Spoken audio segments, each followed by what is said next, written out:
আমাদের 5-6 ভাই বোন ছিলাম। তারপর মানে আমার বড় 2 বোনকে বিয়ে দিছে, তারপরে 2 ভাই, তারপর মানে আমি পঞ্চম, তারপরে আমার ছোট বোন। জন্ম জেলা কোথায় আপনার? জি, জন্ম জেলা লালমনিরহাট। লালমনিরহাট, আচ্ছা। তারপর 2 বোনের বিয়ে হয়ে গেছে, তারপর 2 ভাই ছোট ছিল, আমি ক্লাস 5-এ ছিলাম, তখন মায়ের হাতে পুরো সংসার, 4 জন আমরা। যাই হোক, আমার আম্মু চাকরি করছে, আমাকে লেখাপড়া শিখাইছে, সবাইকে শিখাইছে। আব্বা নাই দেখে আমাকে কলেজে মানে ভর্তি করার পরই বিয়ে দিয়ে দিছে। বিয়ের পর ওখানে লালমনিরহাটে থাকা হয় নাই, হাজবেন্ড নিয়ে নারায়ণগঞ্জে চলে আসলাম। এখানে তো বেবি হলো, ছেলেটা হইলো রিফাত, যাকে নিয়ে বলতে চাচ্ছি। ও হওয়ার পর 8 বছর পর আরেকটা ছেলে হইলো, আর রিফাতের বয়স এখন 25 বছর, আর একটা ছেলের বয়স এখন 17 বছর। রিফাত যখন ক্লাস 10-এ পড়ে, রিফাত ছোটবেলায় খুব ভালো ছিল, খুবই ভালো, শান্তশিষ্ট, ভদ্র, ব্রেন ভালো ছিল। ক্লাস 10-এ ওঠার পর ও আর স্কুলে যায় না। টেস্ট দিছে, টেস্ট পরীক্ষা যখন দিবে তখন আর ও স্কুলে যায় না, হঠাৎ করে। হ্যাঁ, তো আমরা জানতাম না। ওর ক্লাসমেটরা এসে বললো যে আন্টি ও স্কুলে যায় না। ও কি ব্যাপার, ও তো সকালে স্কুলে বের হয়ে যায়, বিকালে 4টার সময় ঠিকই বাসায় আসে। তখন আমি খোঁজ নিলাম, গিয়ে দেখি বা জানতে পারি যে ওই কোনো আপনার কি ওই পুকুর এই টাইপের কোনো নীরব নির্জন জায়গায়, জনমানবহীন নীরব নির্জন জায়গায় চুপ করে বসে থাকে। এটা আপনি খোঁজ নিয়ে জানলেন নাকি আপনি গিয়ে বের করলেন? হ্যাঁ, জানার পর আমি নিজে গিয়ে দেখছি, চুপচাপ বসে ছিল, ব্যাগটা স্কুল ব্যাগটা পাশে ছিল। কোথায় ছিল এটা? কোথায় ফার্স্ট টাইম কি দেখলেন আপনি সেটা বলেন। পুকুরের পাশে, গাছের নিচে। আবার কোন মসজিদের ছাদের উপরে কোনায় চুপচাপ, যেখানে কেউ যায় না, নীরব একদম, মানে মানুষের মধ্যে থাকবে না। তারপরে বাসায় আনার পর কোনো বাড়ির ছাদে, 5তলা বা 6তলা এরকম ছাদে, তারপরে নিয়ে আসলাম যে কি ব্যাপার, না আমার স্কুল ভালো লাগে না, আমি স্কুলে যাব না। ওর কথাবার্তা, ও কোনো মানুষ আসলে ঘরের মধ্যে ও কারোর সাথে কথা বলবে না, মুখটাকে আড়াল করে রাখবে। তো আর একটা আমার বই ছিল, মৃত্যুর পরে কিয়ামতের আগে, এই বইটা খুব পড়তো, আর কেউ আসলে ওই বইটা দিয়ে মুখটা ঢেকে রাখতো। নামাজ কালাম পড়া শুরু করলো হঠাৎ করে। তারপর এখন আশেপাশে সবাই বললো জিন ধরছে, পড়িতে আসক্ত, এরকম কিছু। তারপর ওই এলাকার যত দূর যেখানে বলছে, কবিরাজ, আলেম, মসজিদের হুজুর, ইমাম সাহেব, যে যেখানে বলছে সব জায়গায়। ঠিক আছে, হ্যাঁ। তারপরে আর ও তখন থেকে ওর সন্দেহটা শুরু হয়েছে। ওই আমরা যেমন একটা হুজুর নিয়ে আসি, দেখাই যে না এটা, ওই বলে যে এই হুজুরটা ভালো না, ওই হুজুরটার কাছে চলো, ওইটা জিদ, ওই দিকে ওর মানে ওই যে সন্দেহটা ওখান থেকে শুরু। ওটাই ওর মনে করতেছে যে ওইটাই ঠিক হবে, তারপর আবার সেখানে যাই। আবার এরকম টিভিতে যদি দেখে বা রেডিওতে কোথাও শুনে যে টিভিতে এরকমের অ্যাড থাকতো যে চট্টগ্রামের হুজুর বা ওই যে 7তলা এরকম হুজুর থাকে, কিস্তিতে ইয়া করে, ওগুলা দেখে ওইটার জন্য অস্থির, মানে বাসায় ওইটা নিয়ে আমাদের সাথে হইচই করতো। ওইটা একরকমের জিদ হয়ে গেছে ওর, আবদার বা বায়নাগুলা মিটানো, এটা একরকমের, ওটা না করলেই বাসার মধ্যে অশান্তি সৃষ্টি করতো, বকাবকি করতো, গালাগালি করতো। তারপর ওইরকমই করার পর দেখি যে না, আমার কাছে মনে হলো যে এটা তো ওর শরীর সবকিছু ঠিক আছে, অথচ এরকম বলতেছে। আমি আবার হুমায়ুন আহমেদের বই পড়তাম, সাইকোলজি, তখন আমার কাছে কেন যেন মনে হলো এটা কোনো মনের রোগ হইতে পারে, এরকম কিছু। তারপর যে চট্টগ্রামের কোনো হুজুর টিভিতে যদি অ্যাড দেখে যে অমুক হুজুরের কাছে বা ওইরকম কোনো ইয়ার কাছে গেলে ভালো হবে, ওইটার জন্য বায়না করতো, প্রচুর বায়না করতো। তারপরে ওকে আমরা নিয়ে আসলাম যে না, ঢাকা পপুলার নিউরোলজি ডাক্তার দেখাইলাম। আচ্ছা। ওখানে দেখানোর পর উনি যে মেডিসিন গুলা দিল, তারপর ওগুলি 2-3 দিন খাওয়ার পর ওর মানে একটা সাইড এফেক্ট থাকে, যেটা আগে বুঝতাম না, এখন বুঝি। বমি টমি করতো, গ্যাস ট্যাস হতো, এরকম অজ্ঞান হয়ে পড়ে থাকতো, খুব প্রচুর বমি টমি করতো, আর শরীর এত মানে উইক দেখা যেত এতটাই। তখন ওইটা বন্ধ করলো, ও খাইতে চাইলো না, আমিও আর বুঝি নাই তখন যে না খাওয়াইলে সমস্যা হতে পারে, আমিও বন্ধ করছি। যে ছেলে এরকম হলো, যে না তাহলে মনে হয় মানুষ যেটা বলে জিন পড়ে এরকমই কিছু হতে পারে। তারপর আবার ওই আর একটা বায়না করলো কি যে ওর মুসলমানি করানো হয়নি, আমরা ছোটবেলায় যে মুসলমানিটা করছি এটা এক ধরনের ওর মানে সন্দেহ, যেটাও সন্দেহ করবে ওইটাকেই। হ্যাঁ, আপনাদের ছোটবেলায় যেটা হয়েছে সেটা ওর মনে করতেছে ঠিক নাই, মনে করতেছে যে ও যেটা মনে করবে ওটাকেই সঠিক মনে করে, যে সেটা ওর পরের বিষয়। আপু কি বললো ঠিক নাই? হ্যাঁ, হয়নি, আবার নতুন করে করতে হবে। আচ্ছা। তো বুঝাইলো, বুঝে না, ঠিক আছে কোথায় করবা, তখন একটা ফার্মেসি লোককে দেখাই দিল, সেই লোকের কাছে ওর বাবা নিয়ে গেল। ওই লোক ওই দিন বিকালে ছিল না, হ্যাঁ। তখন আর আব্বু বললো এই লোকটা নাই, তাহলে আরেকটা ফার্মেসির দোকান পাশে আছে, ওনাকে দেখাই। তো ওনাকে দেখাইছো, উনি বলছে ঠিক আছে কালকে নিয়ে আসেন, 1000 টাকা লাগবে। ঠিক আছে, এটা আরো 7-8 বছর আগের ঘটনা। হুম। তারপর ও পরের দিন রাত্রে ও আসছে, ও সকালে ওর আব্বু ডিউটিতে যাবে 8টার সময়, ও বকতেছে ওর আব্বুকে, বাজে বাজে বকা দিতেছে। যেগুলো কখনো করে নাই। হ্যাঁ, যে তুই আমাকে নিয়ে গেলি না, মানে যত রকমের রাপ ভাষায় বলা যায়, যেগুলো উচ্চারণ করা আমার পক্ষে সম্ভব না। হ্যাঁ। তো ওর আব্বু বলতেছে আমি তো নিয়ে গেলাম, সেই লোক ছিল না, আমি কি করব বলো। হ্যাঁ। এই কথা বলার সাথে সাথে ও উঠে ওর আব্বুকে মানে গেট দিয়ে বের হইছে, এরকম বের হইছে, ও একটা ঘুষি দিছে। হ্যাঁ, যেটা কখনো এর আগে করে নাই। 7-8 বছর আগের গল্প। 10 বছর 10 বছর আগে বলতে গেলে। ওকে। হঠাৎ করে ঘুষি দিছে, ও খুবই ভালো ছিল, হঠাৎ করে এরকম ঘুষি, আর ওর ঘুষির আওয়াজটা এমন হয়েছিল 3 তলা থেকে সবাই চলে আসছে। ওরে বাবা, এত বৃষ্টি আওয়াজ হয়েছিল, এত মানে মনে হয়েছিল যে ওর সাথে 10 জন মানুষ ওর সাথে পারবে না। মানে চেহারা দেখার পরে ওর সামনে যে ওকে এসে আটকাবে, এই সাহসটা কারো হয় নাই। সবাই দূরে এরকম থেকে একটা মানে রণমূর্তি দেখতেছে, যেটাকে এমন বলে। একটা ভাবমূর্তি ওর ভিতরে চলে আসছে। হুম। কেউ সবাই দূরে আছে, আমরা বলতেছি যে আপনারা ধরেন না কেন, ধরেন ওর আব্বুকে মারার চেষ্টা করতেছে। My God। তখন আমি কি করছি, ও এইদিকে তাকায় আছে, ওইদিকে ওর আব্বুর সামনে, আমি পিছন থেকে মনে হলো যে যাই হোক আমি একটা লাঠি দিয়ে ওর মাথায় আঘাত করি, না লোকে থামানো যাইতেছে না, মানে আরো মারবে এরকম অবস্থা। এরকম একটা ওর আব্বুর সাথে ইয়া করতেছে। তখন আমি পিছন থেকে, ও কিন্তু এইদিকে তাকায় আসছে, আমি লাঠি নিয়ে আসছি, ও ওইদিকে ওর আব্বুর সাথে কথা বলার পর মোচড় দিয়ে আমার লাঠিটা নিয়ে আমাকে মারতে আসছে। আচ্ছা। এই জন্য এইসব বিষয়ে মানুষ বলে যে জিনের ইয়া এরকম। হ্যাঁ। আসলে কিছু মানে এমন কিছু মানে বিষয় দেখছি ওর। মানে যেটা আসলে লজিক্যালি হওয়ার কথা না, সেটা চলে আসে ওর অ্যাটিটিউডের হ্যাঁ, মধ্যে। হ্যাঁ, পিছন থেকে আজকের এই গল্পটা খুব সেন্সিটিভ একটা গল্প, একটু মনোযোগ দিয়ে শুনবেন শেষ পর্যন্ত, কারণ উনি যেই বিষয়টা নিয়ে এখানে কথা বলছেন, উনি সাফারার এবং ওখান থেকে ওভারকাম করেছেন। তো আমার মনে হয় যে সবার একটু মনোযোগ দিয়ে শোনা উচিত, কারোর সন্তানের যাতে এই রকম সমস্যা হলে বা পরিবারের মেম্বারদের যদি এরকম সমস্যা হয়, আজকের এই গল্পটা থেকে আপনারা অনেক বড় একটা সাজেশন পাবেন। জি, তারপর কি হলো? তারপর ও আমাকে যখন মারতে আসলো, আমি তো ও জানি যে ও একটা মাইর দিলে আমি শেষ, কিভাবে যেন কেউ একজন এসে ধরে আটকাইতে পারছে তখন ওকে। ওর আব্বুই মনে হয় আসছে সাহস করে। তারপর আমি চিন্তা করলাম যে না, এ সম্ভবত গাঁজা টাজা খাইছে, নাইলে এরকম উত্তেজিত হবে কেন, এরকম কোন নেশা টেশা করছে, চলো আমরা একে পুলিশে দিয়ে আসি। তারপর আমরা ওকে নিয়ে থানায় গেলাম। মানে ও ছিল ও ছিল ওর আব্বু সহ থানায় গেলাম। ওনারা বললো যে থানায় যে যাচ্ছেন ও কি জানতো যে আমাকে থানায় নিয়ে যাওয়া হচ্ছে? হ্যাঁ, জানতো। আচ্ছা, তা ও কি বলতেছিল? ও কিছুই না, ওর কোনো ভয় ভীতি, কোনো ফিলিংস, কোনো আবেগ কিচ্ছু নাই। আচ্ছা, একটা রোবট। তারপরে থানায় গেলাম, ওরা মানে কেউ একজন বাসার পাশে বললো যে এভাবে যদি আপনারা বলেন নিবে না, আপনাদেরকে বলতে হবে ও মানে আসক্ত এবং একটা কোনো কিছু ওর পকেটে রেখে দিতে হবে, এরকম কিছু। এখন এটা তো খুবই কঠিন। ওই রাতটা, ওই দিনটা যে আমার কিভাবে কাটছে এটা কাউকে বুঝাইতে পারবো না, যে আমার ছেলেকে আমি মিথ্যা একটা কথা বলে পুলিশের কাছে ধরাই দিচ্ছি, কারণ আমরা সেফে থাকার জন্য। কিন্তু কোনো একটা মা মিথ্যে কথা বলতেছি যে জিনিসটা কি একটা নেশা জাতীয় একটা ওষুধও নিয়ে আসছে ওর আব্বু, যে ওইটা বিছানা রাখবে, পুলিশকে বলবে যে ওইটা খায়। সেই রাতটা অনেক কষ্টেই গেছে। যাই হোক, তারপর ছেলেকে ভালো ভালো খাওয়াইছি, কালকে ছেলেকে নিয়ে যাবে পুলিশ এসে। তারপর পুলিশ আসলো, তো আল্লাহ পাকের অশেষ রহমতে পুলিশটা সম্ভবত খুব ভালো লোক ছিল। আমি পুলিশ আসার পরে আমি বাইরে গিয়ে মানে আমার ছেলে মনে হয় মারা গেছে এরকম আমি ডেকে নিয়ে আসছি, আমি কান্নাকাটি করতেছি বাইরে। তো পুলিশ এটা শুনছে হয়তো বা, তখন ওর মাকে ডেকে নিয়ে আসেন, আমাকে নিয়ে আসছে। কি ব্যাপার, আপনি নেই নিজে গেলেন, আবার আপনি কান্নাকাটি করতেছেন? তখন আমি বলে ফেলছি যে স্যার, ওর তো এটা জানি না। তখন উনি বললো যে এরকম তো মানসিক সমস্যা, এটা হইতে পারে, আপনারা ডাক্তার দেখান। উনি আমাদেরকে পাঠাই দিল। মানে উনি নিল না, অ্যারেস্ট করলো না। উনি নিজে ওই মুহূর্তে আমার ছেলেকে বললো যে আপনি নিয়ে যান হাসপাতালে। তখন আমি পিজি হাসপাতালে নিয়ে আসলাম। পিজি হাসপাতালে নিয়ে আসার পর ওখানে ওরা ভর্তি করতে বললো। এর আগ পর্যন্ত ডাক্তার কবিরাজ সমস্ত, এর আগ পর্যন্ত শুধু কবিরাজের কাছে, শুধু নিউরোলজি ডাক্তার দেখাইছে।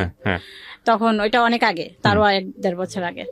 তারপরে মেডিকেলে নিয়ে আসলাম। মেডিকেলে নিয়ে আসার পর ওখানে ওরা 10 দিনের জন্য ভর্তি রাখলো, এবং ডাক্তার আমাকে তখন ওরা জানাইলো যে আপনার ছেলের একটা রোগ, এই রোগের নাম সিজোফ্রেনিয়া, মানসিক রোগ, প্যারানয়েড সিজোফ্রেনিয়া। Paranoid schizophrenia. কত বছর আগে এটা জানলেন?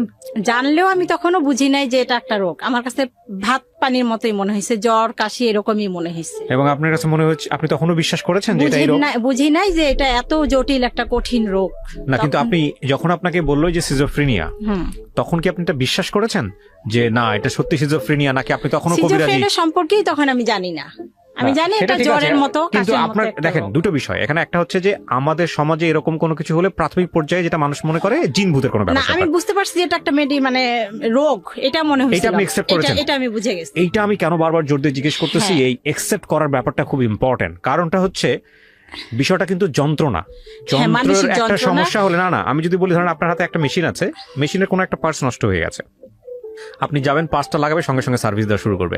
মানুষের কিন্তু এরকম না। মানুষের যদি জ্বরও হয় সারতে অ্যাটলিস্ট 3 দিন সময় 3 লাগে। দিন লাগে। আর মানুষের মধ্যে যখন অস্থিরতা কাজ করে তখন কিন্তু মানুষ একটা পথ্য বেছে নেয় না, বিভিন্ন রকম। কেউ যদি বলে ডাক্তার ডাক্তার, কেউ বলে যে যেখানে কবিরাজ। বলে সেখানে মনে হয় যে গেলে Right. ভালো হবে। আর আমাদের সমাজে সাধারণত এই ধরনের প্রবলেম বৈজ্ঞানিকভাবে সমাধান করতে চায় না কেউ, রাইট। জিনভূত মনে করেই ওইখানেই পড়ে থাকে। এই জন্যই আমি আপনাকে জিজ্ঞেস করছিলাম যে আপনি মেডিকেল হ্যাঁ। সায়েন্সটা একসেপ্ট করেছেন কিনা। এটা আমি প্রথমেই একসেপ্ট করছি। ওকে, তারপর যেহেতু আমি ওই যে হুমায়ুন আহমেদের বইগুলো পড়তাম সাইকোলজিক্যাল, প্রথমেই আমি করছি। কিন্তু শুধুমাত্র আমি করলে হবে না, আমার পরিবার ওরা কোনোভাবেই একসেপ্ট করেনি। করেন এ পর্যন্ত, এখন পর্যন্ত বলতে গেলে অনেকেই করে নাই। আচ্ছা। আমার আশেপাশের লোক করে না। ওদের কথা অনুযায়ী তখন বলবে কেমন মা, আমরা বলতেছি অমুকের কাছে নিতে, তমুকের কাছে নিতে, এখনো নিচ্ছে না। তখন থেকে আমি আসি যে সাইকোলজি কোনো ডাক্তার যদি দেখি আমি তাহলে দেখাবো। তো যাই হোক, পুলিশকে আবার আমি এখানে একটা কথা আড়াল করতে মানে ভুলে গেছিলাম। পুলিশকে আমি পাশে বারান্দা দিয়ে চুপ করে ডেকে বলছিলাম যে স্যার ওর না এরকম না, ওর মানসিক রোগ আছে। ওর আব্বুর আড়ালে, ওর আব্বু তো ওইটাই চাচ্ছে যে ওকে দিবে, অ্যারেস্ট করে নিয়ে যান। হ্যাঁ দিবে। ওর আব্বু বুঝে না, এখনো বুঝে না। কিন্তু আমি যেহেতু বুঝছি, আমি ওনাকে চুপ করে জানলা দিয়ে ডেকে বলছিলাম, ওর আব্বু ঘরে ছিল। তখন উনি বল ঠিক আছে আপনি ভিতরে আসেন। আসার পরে উনি তারপরে এই যে পাঠাইলো ওর আব্বুর কাছে বলে। তারপর খাওয়া দাওয়া ঘুম এগুলোর মধ্যে কোনো দেখছিলেন ওই হ্যাঁ, সময়টাতে? ঘুম ছিল না, ওই সময়টাতে ঘুমাইতো না? কোনো ঘুম ছিল না। সারা রাত বাইরে যাইতো, ছাদের উপরে চুপ করে বসে থাকতো। আপনার পুকুরে মানে একটা বিল্ডিং এর পিছনে যে নোংরা জায়গাগুলা থাকে, আবর্জনা মানুষ লোকে করে ত্যাগ করে, ওই রকম জঘন্য জায়গার মধ্যে এভাবে হেলান দিয়ে এভাবে পড়ে থাকতো। রোদ আসতো, বৃষ্টি হয়তো, কোনো অনুভূতি ছিল না ওর ভিতরে যে এখন রোদ হচ্ছে, বা সারাদিন না খাইতো না, এরকম করতো। এরকম একটা অবস্থা। ওকে জিজ্ঞেস করেছিলেন যে তুমি কোনো ধরনের কোনো মেয়ের প্রেমে পড়েছো কিনা, সে মেয়ে তোমার কাছে এরকম কিছুই না। জিজ্ঞেস করেছিলেন আপনারা? হ্যাঁ, বহুবার। আচ্ছা, এরকম কোনো কিছু না। আর এগুলা দেখলে ওইগুলা হলে তো আমরা বুঝতামই, তখন তো ফোন টোন ছিল না। তারপরে ডাক্তার কাছে নিয়ে আসার পর ডাক্তার আমাকে বললো, তখনও বুঝছি যে একটা মানসিক রোগ, এটা সেরে যাবে, কিন্তু এটা যে সিজোফ্রেনিয়া জটিল এটাও বুঝি নাই। তখনও বুঝছি যে ঠিক আছে এটা মানসিক রোগ। তো আনার পর ভালো হইলো, অনেকদিন ভালো থাকলো। তখন বললো যে আমি আর স্কুলে পড়বো না, আমি চাকরি করব। উনি বলতেছিলেন? ও বলতেছে যে আমি চাকরি করব। আচ্ছা, ঠিক আছে চাকরি করো। চাকরিতে জয়েন করার 3-4 মাস পর ওখানেও আবার। কোথায় জয়েন করলো? ওই আমাদের নারায়ণগঞ্জেই আচ্ছা, একটা গার্মেন্টসে চাকরি করলো। ওখানে 2-3 মাস করলো, করার পর ওখানে আবার ওর ভিতরে যে ও চাপ নিতে পারে না, এটা আমি তখনও বুঝতে পারিনি। কোনো চাপ নিতে চায় না বা চাপ নিতে পারে না, সেই ধৈর্যটা ওর নাই। তখন ও ওখানে চোখ বড় বড় করে আর ছাদের উপরে উঠে, এই সূর্য থাম, এই সূর্য তুই ওঠ, আর তো এই দেখ আমি সূর্যকে খাচ্ছি, আমি সূর্যকে এখন গিলে খাবো, এরকম কথা বলতো। ওই যারা ওর অন্যান্য স্টাফ ছিল ওগুলা দেখে মালিকের কাছে বলার পর ওকে না করে দেয় যে এই ধরনের কেন কথা বলে। ওকে। হ্যাঁ, আর ওই পিএম বা যারা উপরে আছে, আপনাকে তো আমি চিনি, আপনি হযরত মুহাম্মদ সাল্লাল্লাহু আলাইহি ওয়াসাল্লাম আমলের সেই লোক, আপনি তো আবু বকর, হ্যাঁ আসসালামু আলাইকুম বলে পায়ের মধ্যে লুটায় সালাম করতো, এরকম করতো। আর বাসায় যখন নিয়ে আসলাম রাত্রেবেলা, পাগল যেটাকে বলে, মানে পাগলই রাস্তার মধ্যে যেরকম উস্কো খুস্কো, ওইরকম একটা চাদর হেসরাইতে হেসরাইতে যাইতো। আর কি ব্যাপার বাবা, তোমার চাদরটা তুমি সারা রাস্তায় ঝাড়ু দিতে দিতে নিয়ে আসতেছো, এরকম ময়লা হইতেছে, এগুলি পবিত্র মাটি, এগুলি পবিত্র ধুলা, এই জন্য আমি এগুলা সঙ্গে নিয়ে আসতেছি।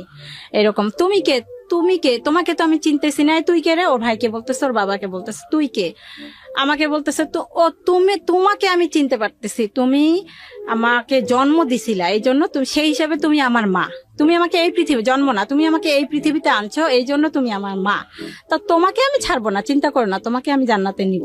ও নিজেকে খুব মানে বিরাট বুজুর্গ বা পীর এরকম কিছু একটা ভাবতো। দেখেন এরকম কথাবার্তা বললে তো মানুষ এমনিতেই মনে করবে যে ওর সাথে জিন আছে। হ্যাঁ। তারপরে আমরা রান্নাঘরে কাজ করতেছি, ও কেউ গেল এমন ভাবে আসসালামু আলাইকুম বলে, মানে জিনেরই কণ্ঠ, এমন একটা মোটা কণ্ঠ, এরকম ভয়ঙ্কর কণ্ঠ শুনে যারা পাশাপাশি আরো থাকি তারা সবাই চলে আসে। সবার জীবনটা অতিষ্ঠ হয়ে গেল না ভিতরে, খুব ভয়ে থাকা, তটস্থ থাকা। আপনাদের ফ্যামিলি মেম্বারদের কি অবস্থা ছিল এই সময়? ফ্যামিলি মেম্বার বলতে আমি তো অল টাইম ওর সাথে, ওর আব্বু তো সকালে যায় রাত্রে আসে 11টা। আর ভাই বোন, আর বাকি ভাই বোন গুলো? ছোট ছেলেটা তখন স্কুলে পড়তো, এই যে এইটা, ওর বাইরের দিকে অত ইয়া নাই। তারপরে এরকম করলো, তারপরে চাকরি চলে গেল নারায়ণগঞ্জে? চাকরি চলে গেল। তারপর আরেকটা কোথায় যেন ও নিজেই ঢুকলো। আচ্ছা। ঢুকার পর বলল, তুমি আমাকে বিষ খায় মারতে চাও, ভাতের সাথে বিষ দিছো বা শরবতের সাথে পানির সাথে, এরকম করছিলেন নাকি এরকম? তোমাদের ওইটা তখন করি নাই। বাট আপনি জীবনে এরকম একটা স্টেপে গেছিলেন? এখন করতেছি, কি বল? এখন করতেছি। ওইটা তখন করি নাই, এখন বলবো এটা পরে। তো ভাতের সাথে পানির সাথে বিষ মিশাইতেছো, ওষুধ মিশাইতেছো, এগুলা তো তোমার কাছে আমরা থাকবো না, আমি থাকবো না। 1 মাস পরে যখন বেতন পাবে, ওই তার আগের দিন বলতেছে 6 তারিখে বেতন পাবে, 5 তারিখে আমি তোমাদের সাথে থাকবো না, আমি অন্য একটা মহিলার বাসায় ঠিক করছি, ওখানে থাকবো, ওখানে খাবো। তোমরা আমাকে ভাতের সাথে ওষুধ মিশায় মারতে চাইতেছো, তুমি আমার ক্ষতি করতে চাইতেছো। ভাতের সাথে কি ওষুধ মেশাতেন ওই সময়টাতে? মেডিসিন দিতেন? না, তখন মিশাইতাম না। আচ্ছা। তখন ওগুলা বুঝতাম না। আচ্ছা। তো আমাকে ক্ষতি করতে চাইতেছো, আমাকে পানি পড়া খাওয়াইছো, ওই যে কবিরাজ টবিরাজ এসব পানি পড়া খাওয়া। আমরা তখন বলতাম, তোর বাবার কোনো সম্পত্তি আছে নাকি, বা তোর তো কোনো সম্পত্তি নাই, যদি সেই সম্পত্তি থাকতো সেই জন্য আমি হয়তো বা করতাম। কোন কারণে করব বাবা তুমি বলো, বুঝানোর চেষ্টা করতাম। ও কোনো কাউন্সিলিং এর কাজ হতো না। সত্যি যেদিন বেতন পাইছে সেই দিন রাত্রে আর বাসায় আসে নাই। তো সারা রাত তো টেনশনে, আমরা খুঁজে কোথাও পাই না, কোথায় গেল। তো ভাবলাম যে যেহেতু বেতন পাইছে, কালকে অবশ্যই চাকরিতে যাবে। চাকরির স্থলে গেলাম। গার্মেন্টসে কাজ করতো? গার্মেন্টসে চলে গেলাম। গার্মেন্টসে আমি গেলাম, গেটের দারোয়ানের সাথে অনুরোধ করে বললাম যে ও আসবে, আমাকে একটু এখানে বসতে দেন। ওনারা আমাকে বসতে বললো। তারপর ছেলে আসলো, আর আমি ওর আব্বুকে জানাই রাখলাম, তুমি কিছু লোকজন নিয়ে আসবা, ওকে ধরে নিয়ে বাসা যাইতে হবে। তারপর যে ওর আব্বু লোকজন নিয়ে ওকে ধরে নিয়ে বাসায় আসলো। বাসায় আসার পর ওই যে টাকাটা নিয়ে নিলাম আমরা, কারণ টাকাটা থাকলেই তো আরো এদিক ওদিক গিয়ে নষ্ট করবে। নিয়ে নিলাম, সেইটাই হচ্ছে বড় অপরাধ। কেন টাকা নিলাম? ওই 6,000 না, ওর কাছে 6 লাখ টাকা। ওটা এখনো বলে কেন টাকা নিচ্ছ। আচ্ছা। তো সেই জন্য 2-3 দিন পর এলাকার একটা গুন্ডা টাইপের কবির নামে এক লোক, আমার নামটা ঠিক মনে নেই, কবির নামটাই দিলাম। তো ওটাকে গুন্ডাই বলে এলাকার মধ্যে সবাই। ওনার কাছে গিয়ে বিচার দিছে যে অমুক, আমার হাজবেন্ডের নাম, মানে ওর আব্বুর নাম এবং আমার নাম ধরে বলছে যে ওরা আমার টাকা নিছে। আচ্ছা। তখন ওরা কারা, ওদেরকে তুমি কিভাবে চেনো? ওদের বাসায় আমি থাকি। তারপরে সেই লোক ওর আব্বুকে ডাক দিছে। ওই লোক যেই জায়গায় থাকতো, একটা মাঠের উপর 3 তলা একটা ছাদের উপরে, আমরা যেটা এলাকায় শুনতাম যে উনি গাঁজা টাজা মদ এই টাইপের কিছু খায়, এবং ওই মাঠ দিয়ে যদি, মানে এলাকার মানুষের ভাষা অনুযায়ী যেটা শুনতাম, যে কোনো মেয়ে ওই রাস্তা দিয়ে গেলে উনি তাকে ধরে, বা কোনো মানে কোনো লোক মোবাইল টোবাইল নিয়ে গেলে ছিনতাই করে, এই টাইপের কিছু শুনতাম। ওই লোক ওর আব্বুকে ডাক দিল রাত্রে 11টার সময়, যে আমার এখানে আসো। ওই 3 তলা, ওই নির্জন মাঠের এক কোন ওই বিল্ডিংটা, ওখানে 3 তলার আব্বুকে নিয়ে গেছে। যে তুই এই ছেলের টাকা নিছিস কেন, এরকম একটা ধমক টমক দিছে, মারবে এরকম কিছু। তোর আব্বু বলে, এই তো আমার ছেলে টাকা আমি নেবো না, আর ওর একটু সমস্যা আছে, এখন ওকে টাকা দিলেও থাকবে না, বা চলে যাবে, কোনো একটা নষ্ট করবে, বা গাঁজা টাজা কিছু খাইতে পারে। তখন আমাদের ধারণা ছিল গাঁজা টাজা কিছু খায়, এরকম কিছু। তো এই জন্য আমাদের সাথে রাফ বিহেভ করে, এরকম কিছু। তারপরে সেই লোক বললো, তোমার ছেলে কি প্রমাণ আছে? এখন আপনি বলেন যে, তারপরে উনি বললো যে ওর মার কাছে যান। তখন উনি বললো যে ঠিক আছে, আমি আসতেছি, পরের দিন আপনারা যান। তারপরে উনি পরের দিন আমার কাছে আসলো। আচ্ছা। সেই লোক আসার পর তখন আমাকে দেখার পর ছেলের কাছে পরে আমার সাথে কথা বললো। কথা বলার পরে চলে যাওয়ার পরে আশেপাশে আরো 2-1 জন, আমি এখন ওনাকে কিভাবে প্রমাণ দিব যে এটা আমার ছেলে? কেন, আপনাদের কোনো ফ্যামিলি ছবি নাই ওই এলাকায়? আমি ছেলেকে 10 বছর প্রমাণ করার কি আছে? আশেপাশে লোকজনকে জিজ্ঞেস করলি? হ্যাঁ, ওই ছেলে তো ওইখানে জন্ম হয় নাই। আচ্ছা। জন্ম হয়েছে চৌধুরী বাড়ি, আমি থাকি নারায়ণগঞ্জ। আচ্ছা। চিটাং রোড চৌধুরী বাড়ি ওদিকে। ওকে। আর ওখানে ওকে নিয়ে গেছে 10 বছর বয়সে। সেই বয়স থেকে যারা চিনে তারাই। আমাকে আমার ছেলের পরিচয় দেওয়ার জন্য আরেকজন লোকের কাছে পরিচয় দেওয়ার প্রমাণ দিতে হবে, এমন একটা কঠিন সিচুয়েশন। তখন আমি বললাম যে আমি ওদেরকে ছোটবেলায় নিয়ে আসছি, অমুকের কাছে গিয়ে আপনি জিজ্ঞাসা করেন। উনি জিজ্ঞাসা করছে। এরপর ছেলে প্রতিদিন ওই লোকের কাছেই যায়। আচ্ছা। সারাদিন থাকে না, রাত্রে থাকে না। ওর আব্বু আর আম্মু সারা রাত খুঁজি। রাত্রে একটা কুকুরও যদি ঘেউ ঘেউ করে, মনে হয় যে রাস্তায় হয়তো বা ওকে কেউ মারছে, কেউ খুন করছে, হয়তো বা রাস্তায় লাশটা নিয়ে কুকুর চিল্লাচিল্লি করতেছে, টানাহাসটা করতেছে, এরকম একটা টেনশন থাকে। ওর আব্বুকে বলে ওর বন্ধুর বাসায় বা যত যাদের সাথে খেলাধুলা করতো তাদের বাসায় গিয়ে দরজার সামনে লাইট জ্বালা জুতা চেক করতাম যে এর ঘরে আমার ছেলে আছে কিনা। অত রাতে তো ওকে ডাকা যায় না, কার না কার ঘরে গেছে, কোথাও খুঁজে পাইতাম না। পরে শুনতাম, দিনের বেলা পরে শুনতাম হয়তো ওই ফরিদ ওই লোকের কাছে গেছে, অথবা পরে আস্তে আস্তে দেখলাম যে ও কোনো বাড়ির ছাদের চিপায় চুপ করে শুয়ে থাকে রাতের বেলা, বা কোনো মসজিদের ছাদের চিপায় নির্জন এলাকায় এরকম চুপচাপ শুয়ে থাকে, বাসায় আসবে না, বা দিনে সারাদিন নাওয়া খাওয়া নাই। বেশিরভাগ সময় ওই লোকের কাছেই থাকতো, ওই গুন্ডাটার কাছেই থাকতো। 10-5 টাকা হয়তো বা দিত। আমার রাত্রে দিলে তো একটা বিশাল টেনশন তখন, যে এই লোক না জানি আমার ছেলের হাতে ছুরি ঢুকায় ধরাই দিয়ে বলে যে ওই লোকটাকে খুন করে আয়, বা মোবাইলটা চুরি করে নিয়ে, এরকম কোনো অন্যায় কোনো কাজে নাকি ওকে জড়িত করে, নাকি ওকে কিছু খাওয়ায়, এরকম একটা বিশাল টেনশন। কিভাবে এই লোকের কাছে আমি আমার ছেলেকে উদ্ধার করব। তারপর ছেলেকে উদ্ধার করার জন্য ওই লোকের কাছে ফোন দেই। তখন ওই লোক আমাকে এরকম একটা কথা বলে, মানে কথার ইয়াতে বোঝা যায় যে ওনাকে আমার মানে ওনার ইচ্ছা পূরণ করতে হবে, এরকম কিছু একটা। এই ছেলের জন্য ছেলে ওখানে পাশে ছিল সম্ভবত, কথাগুলা শুনছে। তখন আমি ওনাকে স্ট্রেট জবাব দিলাম যে দেখেন, আপনি যদি এখন আমার ছেলের গলায় ছুরিও দিয়ে আমাকে বলেন ছেলে মারা যাক, ছেলের মৃত্যু একদিন হবে, আল্লাহ নিবে, আমি আপনার ওই কথায় কোনোদিনও মানে রাজি হব না। আপনি যা খুশি তাই করেন, আমি আপনাকে আর ফোনও দিব না। আর একটা কথা শুনেন, আমি আপনার কথাগুলো কিন্তু রেকর্ড করে রাখলাম আমার সিমে। আমি যেহেতু আপনাকে বারবার ফোন দেই, যদি আমার ছেলের কোনো ক্ষতি হয়, এই রেকর্ড করা কথাগুলো কিন্তু চলে যাবে থানায়। এই কথাটা ওনাকে বলে দিলাম। তারপর আমি তখন স্কুলে চাকরি করতাম, কিন্ডারগার্টেনে। তো আমি স্কুলে যাওয়ার পর 8টা থেকে 10টা, তা আমি স্কুলে চলে যাওয়ার পর আমার ছেলে শুনতাম মাঝে মাঝে বাসায় আসতো, এসে ওই সময় খেয়ে যাইতো। তো ছোট ছেলেকে বললাম, ও যদি আজকে আসে তুই আস্তে করে বাইরে দিয়ে দরজায় তালা দিয়ে আমাকে ডাকতে যাবি। তারপর ওই রকম আসছে, ভালো রান্না করে রাখছি, যে ভালো রান্না দেখলেও খাবে। মুরগির মাংস ভুনা করছি, ও খাইতে খাইতে ওই সময়ের মধ্যে আমি চলে আসবো। তারপরে আসছি, এসে ওই অবস্থায় আমি যেভাবে ছিলাম সেই অবস্থা ওকে নিয়ে সোজা লালমনিরহাট আমার দেশের বাড়ি চলে গেছি। এটা কি আগে থেকে প্ল্যান করা ছিল আপনার? হ্যাঁ, না প্ল্যান ছিল না। আমার চিন্তা যে ওই লোকের কাছে কিভাবে আমার ছেলেকে আমি উদ্ধার করব, মানে কবিরের কাছে যেতে দিব না, যেন কোনো অন্যায় কোনো কাজ ওকে দিয়ে না করায়। এই কবির নামটা ছদ্মনামে এখানে ব্যবহার করা হচ্ছে। ওকে, বলেন। তারপর ওই অবস্থায় উপরে আর একটা মহিলা ছিল, ওনাকে বললাম ও ছেলেকে তো নিয়ে যাওয়া যাবে না, এখানে আবার নাটক করতে হয়েছে। জীবনে অনেক নাটক করলাম এই ছেলের জন্য শুধুমাত্র। তখন ওই মহিলাকে বললাম, আপা আপনাকে আমার সাথে একটু অভিনয় করতে হবে। কি ছেলেকে বলতে হবে, যেহেতু ও পাগল, কোনো কবিরাজের নাম শুনলে ও সেখানে ছুটে যাবে। তো আপনি আসবেন, এসে আমাকে বলবেন, আপা আমাকে বকবেন ওর সামনে আমাকে বকলেও খুব খুশি হয়। আপনি আমাকে বকবেন আর বলবেন যে অমুক জায়গায় একটা ইয়ে আছে, ওখানে নিয়ে যান, আপনি আমাকে টাকা দিবেন। উনি সেটা এসে করলো, শায়লা নাম ওনার, ওই মহিলাটা এসে আমাকে বললো, আপা আপনি ছেলেটাকে এরকম ক্ষতি করতেছেন কেন, ওকে নষ্ট করতেছেন কেন? এই যে আমার কাছে একটা ভালো কবিরাজের ঠিকানা আছে, আপনি ওকে নিয়ে যান ওখানে। লালমনিরহাটের নাম তো বলে নাই, বাট আপনি লালমনিরহাটে তো নিচ্ছেন আলটিমেটলি। হ্যাঁ, ওকে। হ্যাঁ, তারপরে ওকে ওইটা বললো। তারপরে আমি উনি বলার পর আমার ছেলে রাজি হলো। ঠিক তো, কবিরাজের কাছে নিতেছো, কোনো চালাকি করতেছো না। শায়লাপে বললো যে আমি কেন তোমার মার সাথে চালাই, তোমার মা তো ভালো না, খারাপ, খালি তোমার ক্ষতি করতেছে, তুমি যাও তো, আমি খোঁজ নিব, আমিও যাইতেছি 2 দিন পরে, তুমি যাও। তারপর ওই কথা বলার পর ওকে নিয়ে আমি গাবতলী, নারায়ণগঞ্জ দিয়ে বাস আছে, তবু ওই বাসে আসিনি, সোজা গাবতলীতে এসে ওখান থেকে বাস নিয়ে লালমনিরহাটে চলে গেলাম। চলে গিয়ে ওখানে ওকে রেখে আমি তারপর চলে আসলাম, ব্যাক করলাম আমার ঢাকায় ওকে রেখে। ওকে, আচ্ছা, এখন এখানে পরের দিন আমাকে কবির ফোন করছে, ওই লোক ছদ্মনাম যার নাম দিলাম।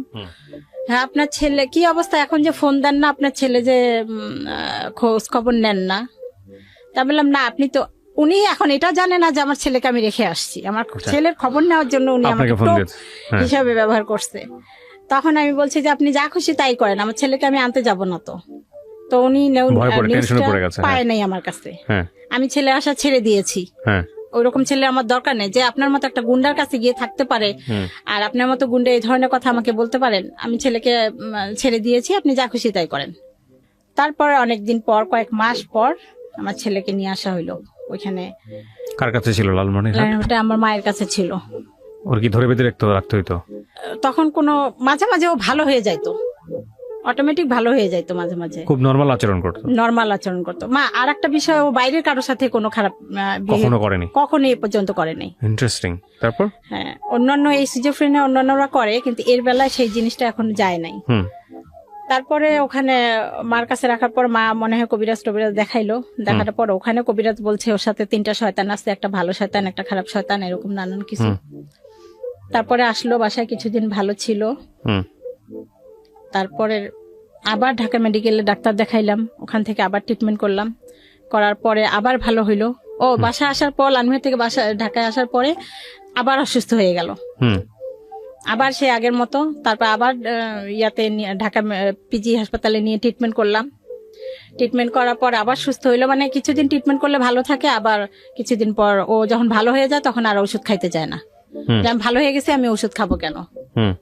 তারপর আবার একদিন হঠাৎ করে ও বললো আমার বুক জ্বালাপাড়া করে, আমার অস্থিরতা লাগে। তখন ঢাকাতে, লালমিরহাটে। হ্যাঁ, লালমনিরহাটে, সরি এই নারায়ণগঞ্জে। নারায়ণগঞ্জে। তখন আলটিমেটলি আপনার বাসায় থাকে না কবিরের সঙ্গে? হ্যাঁ, চলে আসছে। আর আমরা কবিরের বাসা ওই এলাকা থেকে আরেকটা এলাকায় চলে আসছি, এই জন্য ওই লোকের থেকে দূরে। তারপর আমার বুক জ্বালা পরে, আমার অস্থির অস্থির লাগে, মানে ঘরে আসে 5 মিনিট বসে, ভালো লাগে না, আবার বাইরে যায়, মনে হয় যে বাইরে গেলে ভালো লাগবে, আবার বাইরে গিয়ে আবার সারা এলাকা টোটো করে ঘুরে, আবার মনে হয় যে না ঘরে গেলে ভালো হবে, ভালো লাগবে, আবার ঘরে আসে, এরকম অস্থিরতায়। তারপরে লেখাপড়া তো একেবারেই বন্ধ, ক্লাস 10-এ উঠে বন্ধ।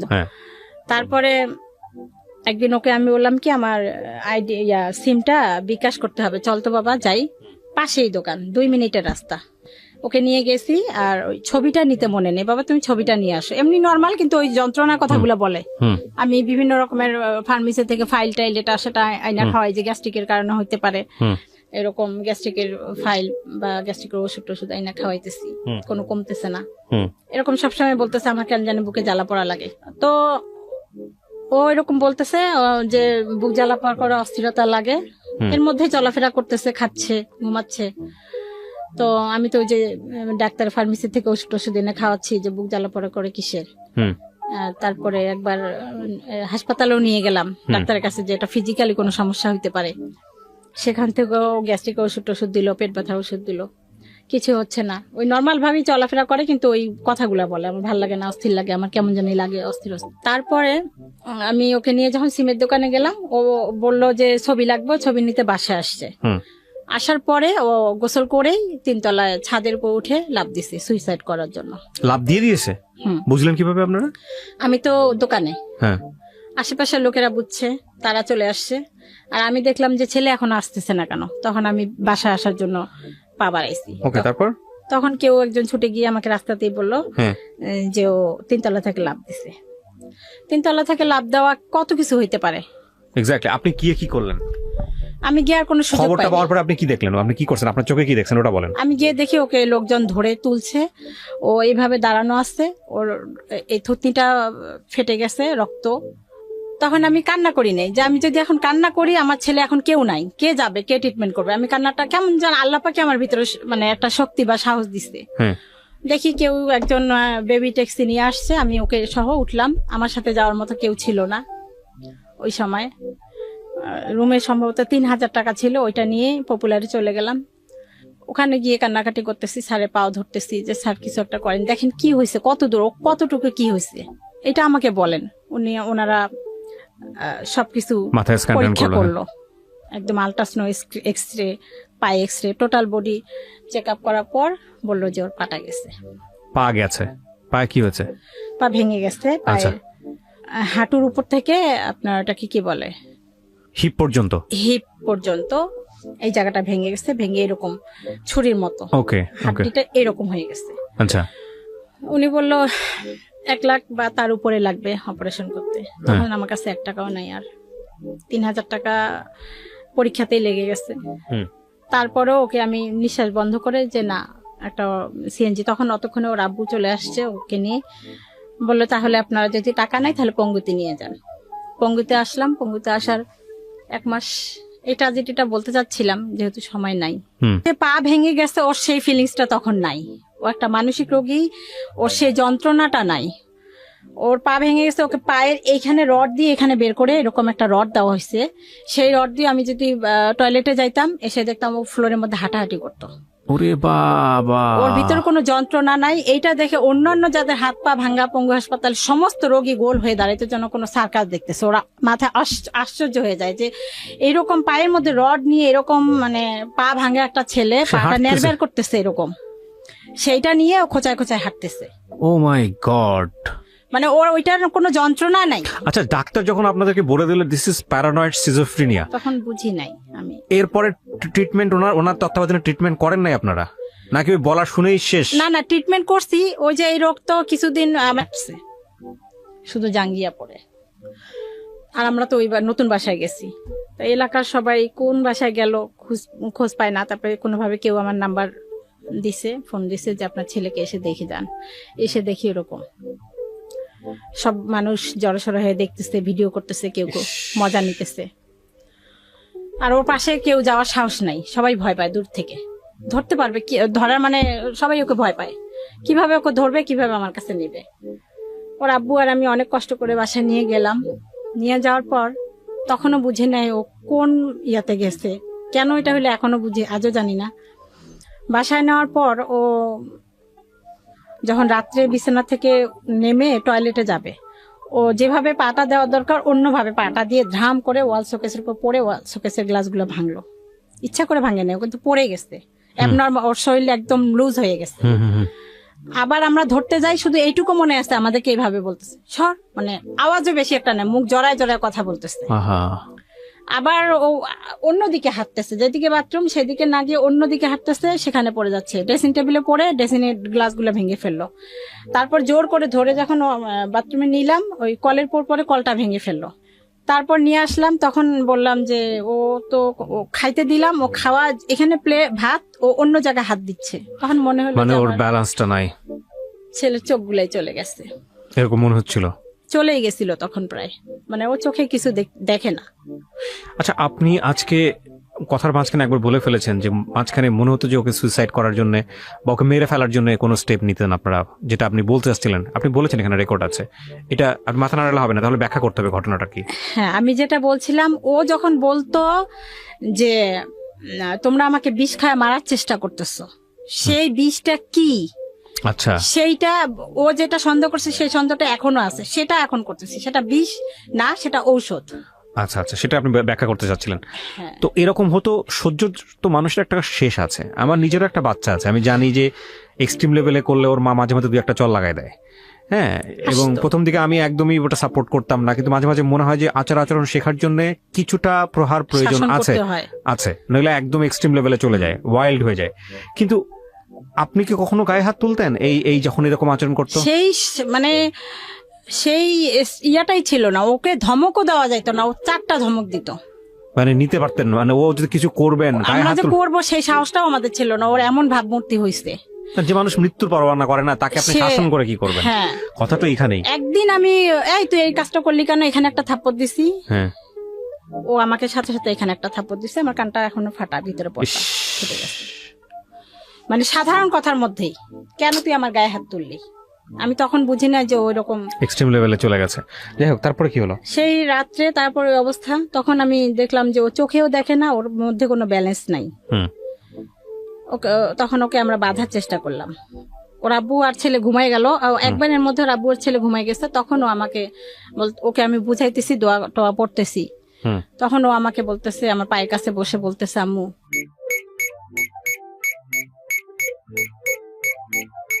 প্রিয় দর্শক এবং শ্রোতা, আপনারা এটা খুব এক্সট্রিম লেভেলের একটা ব্যাপার, যেটা আসলে ইট ক্যান বি এক্সপ্লেইন। আমি আজকে এই গল্পটাকে এভাবে আপনাদের সামনে উপস্থাপন করছি এই কারণে যে এগুলো আসলে আমাদের গণমাধ্যমে সেভাবে আসে না বা এগুলো নিয়ে তেমন কথাবার্তাও হয় না। আমাদের মেইন স্ট্রিম গণমাধ্যম বলি বা যাই বলি না কেন, সেই জায়গাগুলোতে আমরা আসলে মোটা দাগে যেসব জিনিস নিয়ে ব্যস্ত থাকি, সেই সব জায়গার চেয়েও যে আরও অনেক গুরুত্বপূর্ণ বিষয় অনেকভাবে আসতে পারে, সেই জায়গাটিকে আমি বরাবরের মতো আমার রেডিও ক্যারিয়ারে খুব সিরিয়াসলি দেখানোর চেষ্টা করেছি। সেরকম একটা গল্প এটা, যে কারণে আমি কোনো বিষয়ে আপনাদেরকে মানে বুঝতে বাকি থাকে এরকম কোনোভাবে উপস্থাপন করছি না। আমি শুধু দেখানোর চেষ্টা করছি যেটাকে উনি প্যারানয়েড সিজোফ্রেনিয়া বলছেন বা এই জাতীয় রোগ বলছেন, সেটা হলে একটা মানুষ, পরিবারের একটা রক্তের বন্ধনের মানুষ, সে কি পরিমাণ অমানুষ হয়ে যেতে পারে বা কি পরিমাণ ওয়াইল্ড হয়ে যেতে পারে, কি পরিমাণ তাকে কন্ট্রোললেস অবস্থায় আপনারা চিন্তা করতে পারেন, সেই অবস্থা বোঝানোর জন্য আমি গল্পটা এভাবে উপস্থাপন করছি। এতে করে কেন ভেবে উপস্থাপন করছি সেটার একটা ব্যাখ্যা আমি এখনই দিয়ে রাখছি, যাতে করে আপনার পরিবারে যদি কেউ এরকম হয় ইনিশিয়াল স্টেজে, আপনারা যাতে প্রপার ট্রিটমেন্ট নিতে পারেন, বা যদি এরকম স্টেজে চলেও যায়, কিভাবে আপনি কিওর করবেন তাকে, কিওর করার জন্য আপনাকে কি পরিমাণ ধৈর্য, শক্তি, সাহস নিয়ে লড়াই করতে হবে, যে লড়াই কোনো অর্থেই যুদ্ধক্ষেত্রে লড়াইয়ের চেয়ে কম শক্তি সম্পন্ন না, সেরকম একটা লড়াইয়ের সাহস যেন আপনি আজকের এই গল্প থেকে পেতে পারেন। So this is a very important story. বলেন তারপর। তখন দেখলাম যে ওর চোখটাও চলে গেছে, ও নড়তেও পারতেছে না। তখন ওকে আমি শিকল দিয়ে বেঁধে রাখলাম এবং তখন আমি নেটে সার্চ দিলাম যে এই 4টা ওষুধ ওকে খাওয়াচ্ছি, এগুলো আসলে কি। তখন আমি নেট ইউজ করা শুরু করছি মাত্র, তার আগে এতদিন করি নেই। ওর ওই রোগের কারণে, ওই যে পা ভাঙলো, ও তখন আমি নেটে মানে সবাই রক্ত আমি পাচ্ছিলাম না, ওর পা যখন ভাঙলো কেউ রক্ত কোথাও পাচ্ছিলাম না। অন্য অন্য বেডে সবাই দেখি ফেসবুকে ছাড়তেছে, রক্ত দিচ্ছে। তখন আমার হলো যে না, আমিও ফেসবুক ইউজ করবো, এরকম সমস্যায় পড়লে যেন রক্তটা করতে পারি। তারপরে আমি নেটে সার্চ দিয়ে দেখলাম যে একটা ওষুধ আসতো, ওইটা যদি বেশি খাওয়ানো হয়ে যায় তাহলে চোখের জ্যোতি চলে যেতে পারে, সেই রকম হতে মানে দুর্বল হয়ে যায়, কোনো শক্তি থাকে না শরীরের। তো দেখলাম সেই ওষুধটা ও দিনে 4 বার করে খাচ্ছে, ও নিজেই খাচ্ছে, ও তো আমাদের কথার মধ্যে থাকে না, নিজেই হড়হড় করে খাচ্ছে। সাথে সাথে ওষুধগুলো সরাই ফেললাম, সব ওষুধ খাওয়া নিয়ে বন্ধ করলাম। কিছুদিন পর স্বাভাবিক হওয়ার পর ওই ইঞ্জেকশনটা শুধু দিতাম, মাসে 21 দিন পর একটা ইঞ্জেকশন হয়, সেটা দিতাম। ওষুধ আর খাইতেও চায় না, ও কোনোভাবেই খাইতে চায় না। 20 সাল এসে সব থেকে মারাত্মক, সব থেকে ভয়ঙ্কর যে কাজগুলো হয়, যেগুলো সহ্য করার মতো না, সেই কাজগুলো 20 সালে এসে ঘটানো শুরু করলো। মার্চ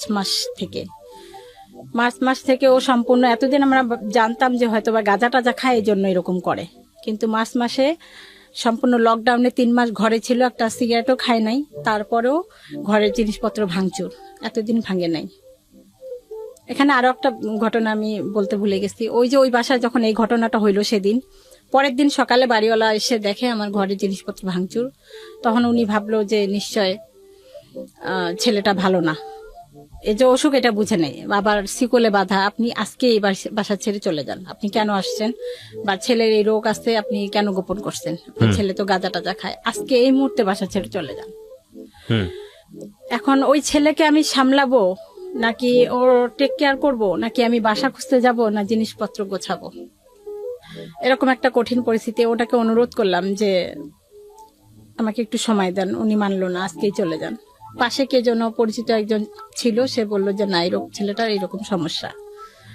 ও তারপর 2-3 দিন পর যেটা হয়েছে, ও রুমে থাকতে চায় না, শিকল খুলে দেওয়া হলো। যখন একটু স্বাভাবিক হইলো, কিন্তু একটু ভালো হয়, কিছুক্ষণ পর আবার অ্যাবনর্মাল হয়ে যায়। ওই পাশে অন্য কারো বাসায় গিয়ে খাবারের যে ডুলি থাকে, রুমে ঢুকে খাবার ডুলি থেকে ভাত বের করে নিয়ে খায়।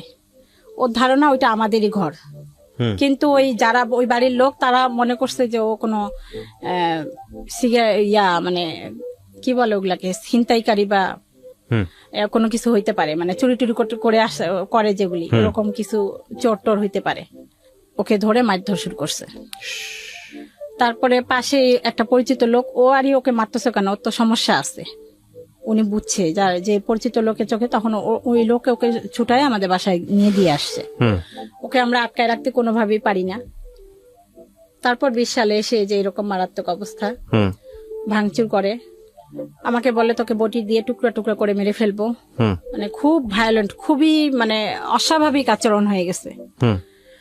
আমার ওর আব্বুকে মারতে চায় ছুরি দিয়ে, কোনোভাবে ওষুধ খাবে না, অনেক কষ্টে মানে হাসপাতালও আসবে না, ওষুধও খাবে না। অনেক কষ্টে যখন হাসপাতালে নিয়ে আসলাম যে স্যার ওকে ভর্তি করেন, ও বাসায় মারামারি করে, আমার ছেলেকে মারছে রক্তাক্ত অবস্থা, তাও আরো মারতেছে, গলা টিপি ধরছে, রক্ত পড়তেছে, মাথা ফেটে গেছে, ছোট ছেলেকে মারছে। ওর আব্বুকেও মারধর করে, আমাকেও মারতে আসতে চায়। টিভিটা নিয়ে একদম ছুঁড়ে আমার দিকে ফেলতে গেল, আমার মাথার উপরে টিভিটা নিচে পড়ে গেল। মোবাইল ইচ্ছা মতো বেশ কয়েকটা মোবাইল ভেঙে ফেলছে। এত উদ্ধত, এত মানে এখন আর কোনোভাবে কন্ট্রোল করা যায় না। 20 সালে এসে কোনোভাবেই আর ওকে কন্ট্রোল করতে পারতেছি না, চূড়ান্ত পর্যায়ে চলে গেছে। ওকে প্রিয় শ্রোতা, ছোট্ট একটা বিরতি নেবার আগে আপনাদের সবার জন্য বলছি, ঢাকা এফএম এর আরো একটি ইউটিউব চ্যানেল যেখানে আপনারা আমাদের এই অনুষ্ঠানগুলোর ভিডিও কন্টেন্ট দেখতে পাবেন। আপনারা সবাই চ্যানেলটি সাবস্ক্রাইব করুন।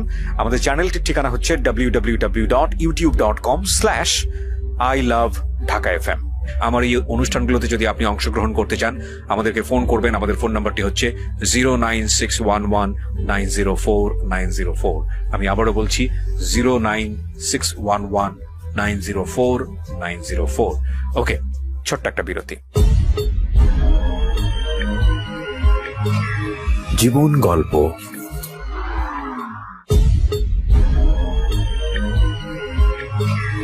জীবন গল্প। Welcome back once again. প্রিয় শ্রোতা, আপনারা শুনছেন জীবন গল্প। আমি আরজে কিবরিয়া আপনার সঙ্গে রয়েছি। আমার এই অনুষ্ঠানগুলোতে যদি আপনি অংশগ্রহণ করতে চান, আমাদেরকে ফোন করবেন। আমাদের ফোন নাম্বারটি হচ্ছে 09611904904। আমি আবারও বলছি 09611904904। ওকে, আমরা যেখানটায় ছিলাম তারপর হাসপাতালে নিয়ে আসলাম, মানসিক হাসপাতালে, অনেক কষ্টে। তখন ও ভর্তি হবে না, ভর্তির কাগজ স্যার লিখে দিছে, ভর্তি হয়ে আরেকটা রুমে যাব। ও চলে আসছে ওখান থেকে, আমাকে রেখে ও একাই চলে আসছে বাসায়। এরকম করে একটা মাসে 4 বার এই মানসিক হাসপাতালে আসা হয়েছে। আচ্ছা। আর কোনো বাসেও আসবে না, রিজার্ভ সিএনজি বা এরকম কিছু। এই মুহূর্তে এসে ওর আব্বুরও চাকরি চলে গেছে।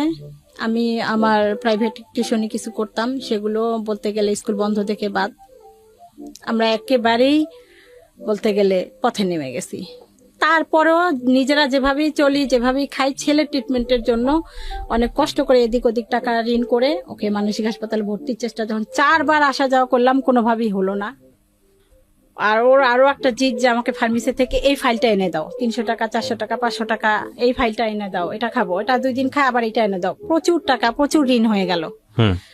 কোনোভাবে আর পারতেছি না। তখন ফেসবুকে আমি একটু ছাড়লাম যে আমি আর কি করব, আর পারতেছি না। এখন হয়তোবা আমার নিজেকে শেষ করার মতো একটা পরিস্থিতিতে আমি চলে আসছি, এরকম একটা কিছু লিখছিলাম। তখন আমার ফেসবুকে কিছু মেয়ে ফ্রেন্ড এরা ওখানে পোস্টে কমেন্ট করছে যে আপু, আপনাকে অনেকদিন থেকে দেখি, আপনি প্লিজ লজ্জা পাবেন না, আমাদেরকে একটু নক দিয়েন। তখন নক দিলাম। ফারজান আহমেদ তনু আপু, উনি অস্ট্রেলিয়া থাকে, উনি 40,000 টাকা পাঠাইলো। সেই টাকা নিয়ে তারপরে ওকে কিছু ঋণ দিলাম। দেওয়ার পরে আরো একটা বোন পাঠাইলো 20,000 টাকা। এরকম 3-4 জন পরে 7-8 জন টাকা পাঠাইছে। সেই টাকা দিয়ে হাসপাতালে আবার আসলাম, এসে ভর্তি করলাম, পেইন বেডে ভর্তি করলাম। ওখানে 20 দিন রাখার পর ওরা রিলিজ করে দিতে যাচ্ছে। ওখানে হাসপাতালেও ঘটনা ঘটছে, অন্য যারা মানসিক রোগী তারা আমাকে মারছে, নার্স মনে করে মারছে না আপনাকে। হ্যাঁ। তো যেহেতু সময়টা কম, তাই শর্ট করে বলতেছি, ওরটাই বলতেছি। তখন 20 দিন পর ওরা রিলিজ করে দিচ্ছে। আমি বললাম যে আপা, ও তো, ডাক্তারকে বললাম যে ও তো ভালো হয়নি, আপনারা দেখতেছেন ভালো, কিন্তু বেডের মধ্যে আমার সাথে রাব বিহেভই করতেছে, ও কন্ট্রোলে আসে নাই, তো ও তো ওষুধ খাচ্ছে না। আপনার শুধু 3টা ওরা ইনজেকশন দিয়ে যায়, কিন্তু এসে ওষুধ খাওয়ায় না। ওষুধ খাওয়ার জন্য ওখানে ওই ঝড়ঝাপটা, ওষুধ খাবেই না।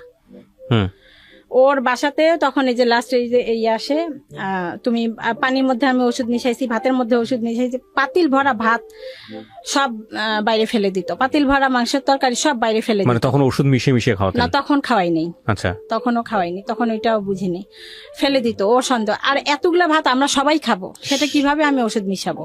রাইট। দেখা যায় আমি রান্না করছি, দুপুরে একটু পরে খাবো, ও তার আগে খাইতে গেছে, খাওয়ার পরে বলতেছে তুই ভাতের সাথে ওষুধ মিশাইছিস কেন, বলে সব ভাত ফালা দিছে। এত অত্যাচার করার পর ওর গায়ে হাত তুলতেন না আপনারা? এটা আমি কোনো ইয়া নাই, ও মানে স্কোপ নাই ওকে একটা তুই ধমক দিয়ে কথা বলার স্কোপ নাই, এখনো নাই। এখন যে কন্ট্রোলে আসছে আলহামদুলিল্লাহ, এখনো নাই। যদি কখনো আবার আপনার কাছে আসতে পারি, ওকে নিয়ে দেখবেন একটা কোন রকমের রাগ হয়ে কোনো কথা ওর সামনে বলা যাবে না, এখনো না। এখন আমাদেরকে মানে খুব নম হয়ে থাকতে হয় ওর সামনে, খুব নীরব, খুব সাইলেন্ট এখনো থাকতে। কিন্তু ডাক্তার তো আপনাদের কোনো না কোনো সাজেস্ট করেছিল, কোনো না কোনো কিছু বলেছিল, কিছু কি বলেছিল? ওষুধটা নিয়মিত খাওয়াই যাবেন, লং টাইম আজীবন ট্রিটমেন্ট করতে হইতে পারে। ওষুধ খাওয়ার পরেও মাঝে মাঝে এরকম উত্তেজিত হইতে পারে, হবে। আর ওর সাথে ওর চাহিদাগুলো, মানে ওর মতে মতে থাকার চেষ্টা করবেন। ওর মতে মতে থাকা মানেই টাকার খেলা। ও কোনো ড্রাগ নেয় পরবর্তীতে কি না। আইডেন্টিফাই করলেন? না না, ড্রাগ নেয় না। আচ্ছা, মানসিক হাসপাতালে যখন রাখলাম 20 দিন পর, তারপরে ওনারা রিলিজ করে দিল। দু একদিন আমি দোষ হচ্ছে যে 2-1 দিন আমি বাসায় চলে আসছিলাম, ওরা গার্জিয়ান রাখতে বলে। ও বাইরে কারো মানে অন্য বেডের কারো কোনো ক্ষতি করে না, তারপরও গার্জিয়ান চলে গেল কেন? আমাকে বাসা সামলাইতে হবে, আমার টিউশনি ছিল, ওই জন্য রিলিজ করে দিল। নিয়ে আসার 7টা দিনও ভালো থাকলো না। তখন অন্য আমি এখন কি করব, আমাকে ভিখারি হইতেই হবে, কোনো উপায় নেই। আমি আবার ফেসবুকে কিছু ফ্রেন্ডদেরকে নক দিলাম, ওরা সাথে সাথেই বললো যে আপনি যে বলছেন এটাই বিশাল। ওনারা কেউ 10,000, কেউ 15,000 এরকম টাকা পাঠাইলো। ওই টাকা দিয়ে আমি রিহ্যাবিলিটেশন সেন্টারে রাখলাম। অনেকে বললো যে ও গাঁজা খায়, বা ওই সেন্টারে মানসিক রোগেরও ট্রিটমেন্ট হয়, প্লাস মাদকাসক্ত দুইটাই হয়। ওখানে তখন রাখলাম। ওখানে 3 মাসের কোর্স একটা, সবাই বলে যে ওখানে গেলে ভালো হবে। ওখান থেকে ফিরে আসার 4-5 দিন ভালো ছিল। ওখানে ওদের সামনে সম্পূর্ণ ভালো, আপনি কথা বলবেন, আপনার বাইরে মানুষের সবার সাথে খুব ভালো, শুধু বাসায় আমাদের সাথে, মানে বাবা মা আর শত্রু, ওর মা শত্রু, বাসায় আমাদের সাথে ভালো না। ওখানে ওরা বলে তো ওষুধ খাচ্ছে এখন, নিজের থেকে নিজে খায়, আর সমস্যা নেই, নিয়ে যান। নিয়ে আসলাম। আর এতগুলা টাকা দিয়ে খরচ করে বারবার তো আমাদের রাখা সম্ভব না। নিয়ে আসার পরে 4-5 দিন ভালো ছিল, তারপরে আবার সেই বিহেভ। এখন আমি চিন্তা করলাম যে আর রিহাবে ওই একই ওষুধই 3 বেলা খাওয়ায়, মানসিক হাসপাতালে ওষুধই 3 বেলা খায়, একটা জায়গা আটকায় রাখে। আমি আমার ঘরকেই রিহ্যাবিলিটেশন সেন্টার বানাবো। আমি আপনাকে কিছু কোশ্চেন করি, হ্যাঁ? আপনি আমার কোশ্চেনের অ্যান্সার গুলো দেন, তাহলে আপনার গল্পের একটা জায়গায় আমরা আসতে পারবো। কত সালে প্রথমে এই রোগটা ধরা পড়ে ওর? আমার এটা 12 সালে মেবি। 2012 সালের দিকে। আজকে হচ্ছে 21 সাল, 9 বছরের গল্প আপনার। 9 বছরের গল্প 1 ঘন্টা তুলে নিয়ে আসা সম্ভব না, প্রথম কথা হচ্ছে এটা। এবং 9 বছরের গল্পের আপনি যদি একটা দিনের অনুভূতি বর্ণনা করেন, এটা আপনার ঘন্টার পর ঘন্টা লাগবে, এটাও আমি জানি। এখন আমি যেটা বুঝতে পারছি যে ও সাময়িক সুস্থ অবস্থার মধ্যে আছে। ওর বয়স কত হয়েছে এখন আনুমানিক? 25 বছর। 25 বছর। ওর কি বিয়ে শাদী দেওয়ার চেষ্টা করেছেন? এখন করতেছি। এখন করতেছেন। সমস্ত কিছু জানিয়ে যখন আপনারা যান স্টেপ নেন, তখন কি হয়? বিয়ের জন্য আপনারা কিভাবে স্টেপ নেন? লাইক পাত্রীপক্ষকে সমস্ত কিছু জানান, ওরা ব্যাপারে জানিয়ে তারপরে স্টেপ নেন? হ্যাঁ, ও রাজি? এটাই বলছি যে ও এখন মোটামুটি স্বাভাবিক পর্যায়ে আছে। তো আমি এমন একটা মেয়ে চাই যে মেয়েটা খেতে পারে না, এরকম যে ঘটক তাকে বলছি যে এমন একটা অসহায় মেয়ে আমাকে এনে দেন, যে এসে যদি অনেক মেয়ে আছে যারা খেতেই পারে না, পরিবারে মা বাবা বা অন্য জায়গায় বিয়ে টি হয়ে গেছে, মানুষের বাসায় কাজ করে খাইতেছে, এরকম অনাথ নিয়ে আসেন, বা লেখাপড়া জানে না, আমি তাকে বাংলাটা শিখাবো, আরবিটা শিখাবো, তৈরি করে নিব আমার মতো। অন্ততপক্ষে যেন এটা ওর জন্য সোয়াব হয়, ওর জন্য ভালো হয়, আমার সোয়াব হবে। আমি তো আছি, আমার তো একটা মেয়ে নাই, মেয়েও লাগে। কিন্তু এখানে কথা হচ্ছে যে এরকম ফ্যামিলিতেও গেছে, তারাও নেয় না। আপনি সেটা বললেন, বাট আমি জানি না আপনার এই উদ্দেশ্য জায়গাটা, আমি জানি না আল্লাহ কার কপালে কি লিখে রেখেছেন, বাট আমি মনে করি এইভাবে চিন্তা না করে বরং অ্যাকসেপ্টেন্সের জায়গা থেকে নর্মালি ট্রাই করা উচিত। আপনার মনে হতে পারে যে একটা মেয়ে যে আসলে অনেক বেশি ঠেকা অনেক দিক থেকে, সে অন্তত এরকম একটা ছেলেকে মেনে নেবে, বিষয়টা এরকম না। বিষয়টা আসলেই এরকম না, বরং আপনি ফাইন্ড আউট করেন এরকম পরিবার, যে পরিবারে অন্তত এই রোগটা সম্পর্কে জানে, বা যারা অন্তত কোনো না কোনো স্টেজে সাফার করে গেছে, তারা রিলাই করতে পারবে। তো আমি নিঃসন্দেহে এটা একটা ভয়ঙ্কর রকমের যুদ্ধ। আমি গল্পের শেষে এসে কি মন্তব্য করবো আমি খুঁজে পাচ্ছি না। তবে কেউ যদি আপনাদের এই গল্প শুনে আপনার সঙ্গে কন্ট্যাক্ট করতে চায়, আপনি যদি তাকে অ্যাকসেপ্ট করেন, তাহলে লিবারেলি আমরা যেটা বলেছি অনুষ্ঠানের শুরুতে, আমরা সেই কাজটা করব, আমরা যোগাযোগ করিয়ে দিব। আর আমি আপনার সমস্ত কিছু এখানে পরিচয় গোপন রেখে, সমস্ত কিছু গোপন রেখে আমি এখানে উপস্থাপন করেছি। আমি চাই না কোনোভাবে আপনার সামাজিকতা ক্ষতিগ্রস্ত হোক। এবং মা হিসেবে আপনি যে কথাগুলো এখানে বলেছেন আপনার সন্তানকে নিয়ে, সেটা প্রশ্নাতীত ভাবেই আমরা বিশ্বাস করব, কারণ মা তো মাই। বাকিটুকু আপনি জানেন কতটুকু সত্য কতটুকু মিথ্যা।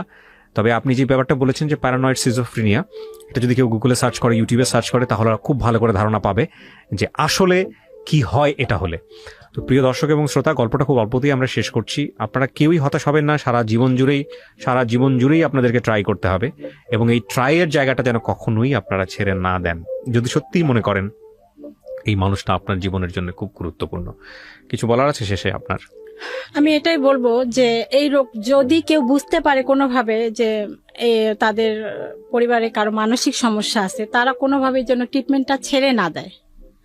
এটা সকলের কাছে অনুরোধ করে, মানুষ যতক্ষণ ডাক্তার না বলবে ততক্ষণ যেন ছেড়ে না দেয়, কোনোভাবেই না। যত ওষুধ খাওয়ার পর যত সাইড এফেক্ট হোক, সেটারও আবার ওষুধ আছে, ওগুলি সব খাওয়া। আর একটা হচ্ছে যে এই রোগীদের এই যে এখন মারতে চায়, খুন করতে চায়, ওষুধ একটা বেলা না খাইলে পরের বেলা আবার অশান্তি সৃষ্টি করে। আর এই ওষুধগুলো খাওয়াইতে আমার অনেক কষ্ট হয়। শিকল দিয়ে বেঁধে রেখে ওকে খাওয়াচ্ছি। এখন বাসায় আমি রিহ্যাবিলিটেশন সেন্টারের মতো করে নিছি, আশেপাশের লোকজনকে ডেকে ওকে শিকল দিয়ে বাঁধি, ও খায়, তারপর যখন নিস্তেজ হয়ে যায় তারপর শিকল খুলে দেই, এভাবে খাওয়াচ্ছি। কখনো এখন যেটা করতেছি ভাতের সাথে কখনো দিচ্ছি। ও বলতেছে, এতদিন বলেই আসছে, এখনো বলতেছে, তবু আমি দিচ্ছি, দিয়ে ওষুধের সাথে, স্যালাইনের সাথে, বিভিন্ন কিছুর সাথে দিয়ে ওর ওষুধটা কভার করতেছি। বিধায় আলহামদুলিল্লাহ এখন অনেক মানে ভায়োলেন্ট ভাবটা কমে গেছে।